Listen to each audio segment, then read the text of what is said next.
Enka Osijek, le, ale. Mislim da je ova pjesma nešto najbolje što opisuje jučerašnju utakmicu protiv Gorice. Ja ovo snimam u nedjelju, jučer, odnosno u subotu smo odigrali tu utakmicu protiv Gorice. Subota bila je stvarno idealan dan za nogomet i to se još jedanput nama pokazalo. Nažalost nismo uzeli pobjedu, ali svakako moramo biti zadovoljni s onime što smo u subotu gledali, pa ajmo krenuti od početka svega što se događalo. 15 sati, subota, bilo je nekih 18-19 stupnjeva, ja sam se obukao predebelo duksa, prstog mislio sam da će biti hladno, nisam vjerovao u prognozi. Ali dobro, bio sam na jugu, malo u sjeni, bilo mi je ok. A vjerujem da je i nešto više od 4000 ljudi koji su bili na stadionu također uživalo i u vremenu, u lijepom danu i sve u svemu lijepoj nogometnoj utakmici. Mislim da smo stvarno imali sagledati jednu dobru utakmicu i da smo zapravo odigrali jednu dobru utakmicu i da igrači su igrali onako rasterećeno, bez nekog pritiska, bez grča, bez stresa i to se pokazalo, to se vidjelo na terenu i šteta, kažem, stvarno što nismo uzeli 3 boda, ali i taj jedan bod stvarno puno znači. I da, možda smo, zaslužili smo realno 3 boda, ali eto, nije htjela u gol, Gorica je bila čvrsta u obrani, izvlačili su se, blokirali su neke naše udarce koji nisu završavali na kraju u okviru vrata i treba i njih pohvaliti šta su defanzivno uspjeli odraditi, ali mi smo i na jednoj i na drugoj strani odigrali stvarno dobru utakmicu. Pa ajmo krenuti zapravo od prvih 11 koji su opet malo izrotirani, nešto drugačije. Malenica je standardna na golu, to se vjerovatno neće mijenjati.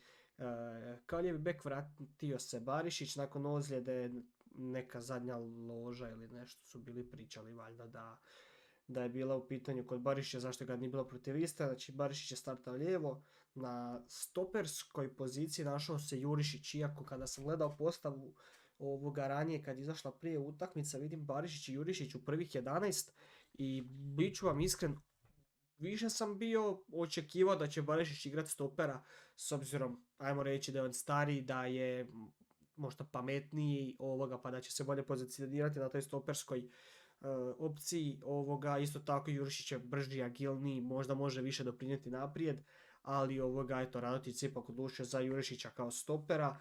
Pored njega je bio još jedanput vrhunski Jelenić i desno je bio Karačić koji je drugu utakmicu za redom odigrao vrlo dobro i ušao je u neku, ajmo reći, mini formu. Vidjet ćemo koliko će se to nastaviti, ali svakako vidi se napredak od onih njegovih prvih utakmica koje je odigrao.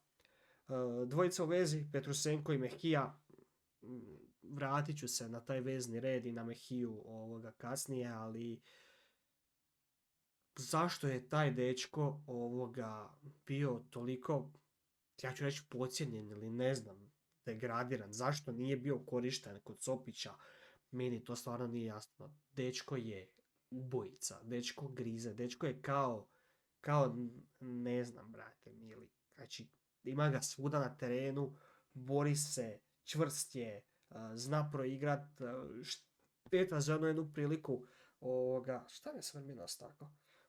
Kad je išao u onaj solo prodor, šteta što se nije odlučio tamo udarac, mogo je to završiti, ja vjerujem da on ima dobar šut i da je mogao, pogotovo sa tih nekih 12-13 metara, da je mogao završiti to i da bismo mi na kraju pobijedili. Trojica ispred njih u 4-2-3-1 formaciji, našoj standardnoj, Omerović, Teklić, Bukvić, i u samom vrhu napada bio je Jakupović. Ja sad kad sam prošao cijelih tih prvih 11 da se malo prebacim na ono kako smo mi igrali, kako smo stali na terenu. Stvarno smo izgledali kao da smo igrali bez pritiska, nismo više bili u onom grču kao smo bili sa taj dugačak period utakmica gdje nismo ni skupljali bodove, gdje smo igrali jednostavno loše. Ovdje smo, iako smo na momentume gubili nekakav, na trenutku gubili taj momentum igre i on je prelazio na stranu Gorice i Gorica, ajmo reći, imala svoje nalete gdje su ajmo reći, bili malo opasniji po naš gol. Najčešće to bilo iz nekakvih polu kontri. Oni su više nas čekali da mi njih napadamo. Mi smo imali glavu i rep u igri, stvarno smo prvi put od Rožbana valjda još odigrali stvarno vrhunsku utakmicu gdje se vidjelo početak i kraj, da svaki igrač zna što treba raditi na terenu i svaki igrač je odradio svoju zadaću stvarno jako dobro.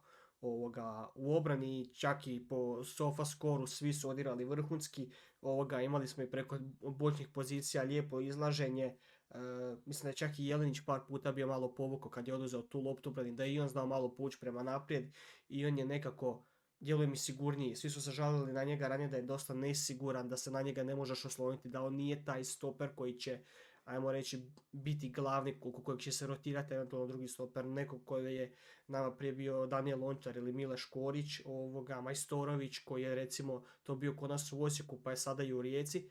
Nisu se ljudi osjećali, odnosno niko nije mislio da Jelenić može biti taj siguran stoper 1/1, da je on na svojoj poziciji, a sada drugu utakmicu za redom pokazuje da može biti konstantan i da mu samo valjda malo treba motivacije, da mu neko treba reći u slačionici par lijepih riječi, da on shvati da on može biti dobar igrač, jer u Varaždinu on je bio stvarno jako dobar, imao je vrhunsku sezonu iza sebe, zato smo ga i doveli i meni je žao da mi stalno dovodimo igrače koji su imali vrhunsku sezonu iza sebe i mi ih u Osijeku propastimo. I lijepo je vidjeti da Radotić ponovno vraća taj momentum nekim našim igračima. Jurišić koji nije navikao igrati stopera, igrao je možda stopera ponekad bio u onoj 3-5-2 formaciji kao onaj treći stoper više lijevi, pa se on malo tamo priključivao i igri na boku dok smo ranirali tu formaciju, mislim da to bilo još kod Kopitelija, mislim, valjda, nisam siguran, ali znate na šta mislim. Iznenadio me na stoperu i odigrao je stvarno dobru utakmicu i on je znao par puta povući prema naprijed, defanzivno odrađivao svoj posao jako dobro. Onaj koji je najbolje odrađivao svoj posao defanzivno, to je još jedanput Marko Malenica, koji je prije utakmice dobio nagradu za najbolje obrane u prvom i drugom mjesecu ove godine i jučer na utakmici je po meni ponovno zaslužio još jednu nagradu već za ožujak. Jedan zicar opet je skinio, imao je stvarno par vrhunskih intervencija i Malenica, ja ne znam šta se mora dogoditi da on dobije poziv u reprezentaciju. On opet nije dobio poziv u reprezentaciju, vjerovatno ni neće dobiti poziv u reprezentaciju, barem ne do svjetskog prvenstva, odnosno mislim da su ovo sad jedine prijateljske prije svjetskog. Nije, imamo još jedan krug onih prijateljskih mislim pred samo svjetsko, ali meni je žalosno da on ne dobija priliku i ja bi stvarno volio vidjeti njega u dresu reprezentacije. Mislim, neće on dobiti dres reprezentacije, on će vjerojatno sjediti na klupi s obzirom da je Livaković tu zacementiran kao prvi golman, ali čovjek ima tako dobre partije za sebe. Mislim da je neko napisao da je on broj 1 golman po clean sheetovima u HNL-u, a Osijek ima najgoru obranu. Znači Osijek se naprima toliko golova, toliko gluposti a čovjek je opet u nekakvoj statistici među najboljima. Što je jako teško s obzirom da si ti dobar dio sezone predzadnja ili zadnja ekipa prvenstva, a ti si najbolji golman. Znači to govori stvarno o njegovoj individualnoj kvaliteti, koliko on bit će i dalje je važan za Osijek i za cijelu našu igru. Tako da Malenici još jedan put kapa do poda, čovjek pokazuje iz utakmice u utakmicu koliko je važna karika u cijeloj našoj igri. Mehiju sam već pohvalio. Mehija je dečko koji je definitivno zaslužio svaku minutu koju je proveo do sad na terenu. Radotić je prepoznao u njemu to nešto, dao mu priliku i on se na najbolji mogući način njemu zahvaljuje na tome.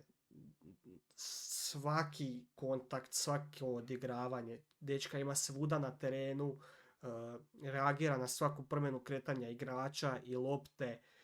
Kažem, još jedan put ću spomenuti taj njegov prodor u 16. Žao mi što se nije odlučio na udarac, htio biti nesebičan, išao na kraju na neko odigravanje, mogu je to završiti. Pogotovo s te udaljenosti treba se nagraditi šteta što nije, ali vjerujem da će se i njemu otvoriti, da će i on dobiti zabiti koji gol, asistirati jer kad si u konstanti ovako dobar, nagradit ćete kad tad. Isto ću to spomenuti kad se dotaknem našeg Jakupovića. Što se tiče ekipe naprijed, Omerović, Teklić, Bukvić, Omerović jako dobro, par lijepih proigravanja, protrčavanja, razigravanja prema Jakupoviću. U prvom poluvremenu ona Bukvićeva lopta za njega kad je on prošao, šteta što Jakup nije zabio, ono je bio zicera. Bukvić ponovno je ušao u neku formu, nije bilo idealno, nije zabio gol, ali je imao opet nekakve solo prodore, snalazio se ponovno na toj svojoj poziciji.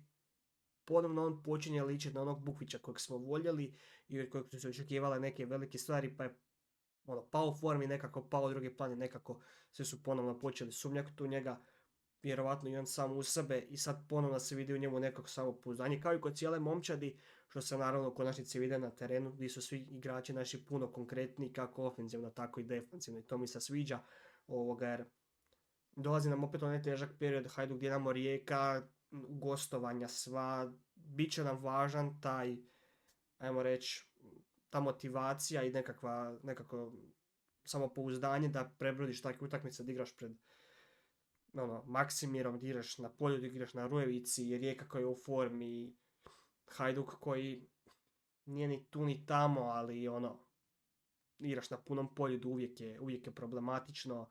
Dinamo koji želi sad još dominantnije osvojiti ligu nakon što su ispali iz Europe, znači stvarno će biti teško i treba će ti to samopouzdanje.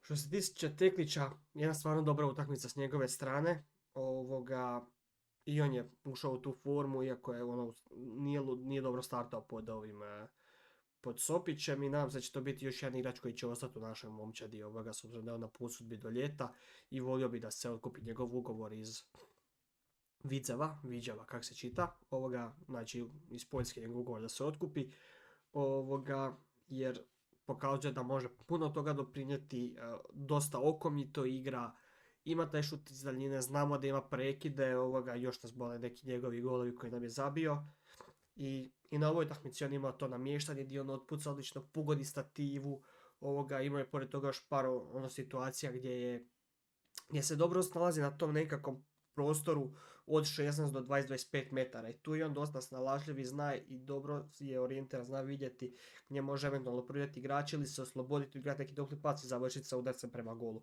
I to mi se sviđa i treba nam jedan takav igrač, jer koliko god da se nogomet u zadnje vrijeme igra taj ne samo build up da se lopta iznosi od golmana, nego se lopta pokušava i unijeti prema njihovom golu, prema protivničkom golu, i doslovno se pokušava ušetati u gol. I sviđa mi se i želim da imamo jednog takvog igrača koji može s neke distance, poludistance zapravo, sad nekakvih tih 16 do 25 metara završiti to direktnim udarcem, pogotovo iz prekida. I onda se vraćam na našeg Arnela, za kojeg stvarno ne znam šta da kažem. Čovjek nema sreće, neće ga taj gol, malo mu je falilo u par navrata. Opet je ono što sam pričao u prošlom videu, ono proigravanje igrača u opasne, u gol šanse, ajmo reći, u toj zadnjoj trećini, opet je određivao vrhunski, i s razlogom je u vrhu te analize u Europi. I baš kao što sam rekao i za Mehiju, tako i za Arnela, trud, rad i disciplina isplatit će se na kraju. Tako da ja vjerujem da bi Jakupović, ako ovako nastavi, mogao zabiti uskoro gol, i da će ga onda krenuti jednostavno, jer to tako je da zabiješ jedan pa zabiješ još 5 u narednih 3-4 kola, tako da vjerujem da mu treba samo jedan gol, zabio onaj penal, treba mu sad još jedan gol iz igre, čisto da ga krene kao i Matkovića, recimo, da on ponovno uhvati taj neki svoj tempo i ritam koji mi svi želimo, i da onda budemo još opasniji mi po protivnike, i da utakmice završavamo sa 3 boda u džepu. I za kraj bi se zapravo htio osvrnuti na sve ono što se događalo pored terena, a to je stvarno na 4000 ljudi na stadionu. Malo mi je žao što nije bilo puno kao na Vukovaru.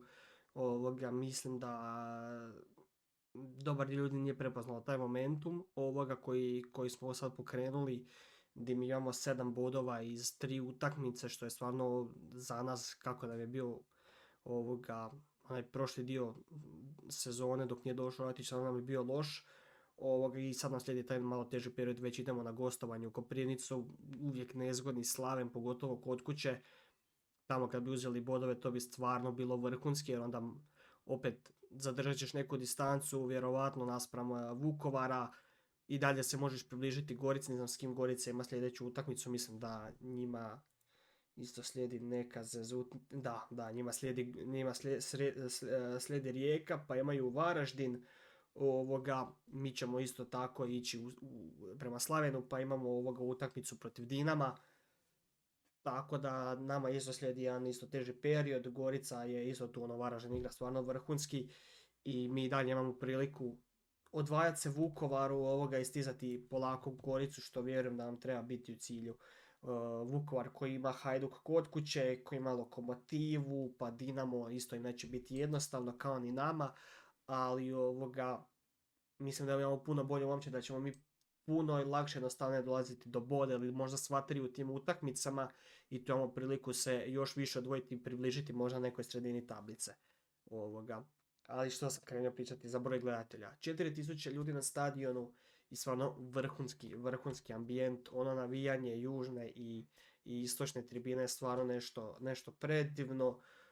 Meni se osobno dopala i ona obrada pjesme koje inače popularno pjevaju Milanovi navijači, nam se da će ona malo više zaživjeti na tribini, stvarno mi je to vrhunska priča, taj ritam i sve mi se jako sviđa, ali sa uvoda što sam pjevao, NKO se kleale, pjevna je, lagana je, cijeli stadion, može lagano ponijeti cijeli stadion i vidjeli smo jučer gdje je možda lupiću 500-600 ljudi ukupno to pjevalo, možda jače, ja sam sam možda malo i to smanjio, koliko to dobro zvuči, koliko je dobar ambijent na stadionu, čim to pjevaju dvije tribine i nadam se da će se još malo više raditi na tome i da će moći sve češće imati situacije gdje navija i cijeli jug i gdje se priključuju i istočna i zapadna tribina, jer onda vjerujem da idući ima terenu puno lakše.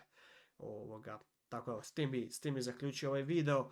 Zapravo zaključit ću video s time da ćemo imati priliku dokazati koliko dobro navijamo zapravo prvog vikenda u 5. mjesecu kada će kohorta svoj 38. rođendan proslaviti na istoku sa velikim i, odnosno na gradskom vrtu, tamo će biti centralni događaj proslave 38. rođendana kohorte.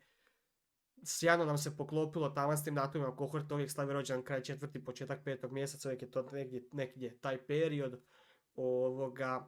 Tako da poklopilo nam se sa gostovanjem na gradskom vrtu, mi se vraćamo na naš istok gdje je cijela priča kohorte, navijanja i svega krenula, tako da vrhunski za ovu godinu. Još jedan put hvala svima na gledanju, hvala svima na podršci i to je to, vidimo se u sljedećem videu.